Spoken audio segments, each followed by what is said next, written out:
नमस्कार। बिहार के राजनीतिक गलियारों से एक बड़ी खबर आ रही है और खबर यह है कि चिराग का ऑपरेशन नीतीश की हवा निकाल दी गई है। बीजेपी ने सीधे तौर पर कह दिया है कि 20 से ज़्यादा सीट की आप उम्मीद मत करिए। और ये जो बयानबाजी है, इस बयानबाजी से आपको कुछ ज़्यादा हासिल हो जाएगा ऐसा होता हुआ दिख नहीं रहा है।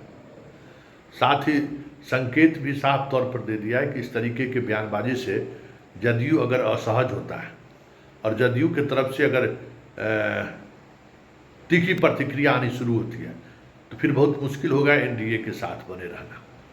इस दो टूक संदेश के बाद चिराग फिलहाल बैकफुट पर तो दिख रहे हैं, लेकिन इतना तय है कि 20 सीट से वो अपने आप को संतुष्ट महसूस नहीं कर रहे हैं।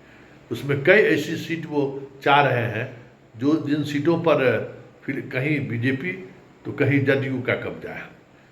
वो चाहते हैं कि समस्तीपुर लोकसभा क्षेत्र में रोसड़ा को भी वो हासिल करे और कल्याणपुर को भी हासिल करे और साथ ही कुशेश्वर स्थान को भी।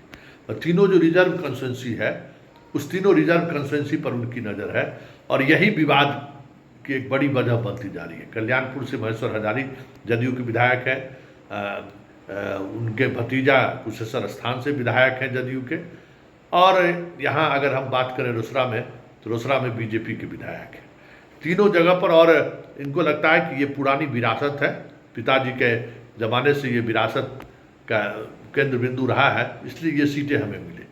विवाद वहीं से शुरू हुआ और ये विवाद आने वाले समय में अब देखना दिलचस्प होगा कि क्या रंग लेता है। लेकिन इतना तो तय है कि अब जदयू इनको बकसने के मूड में नहीं दिख रहा है।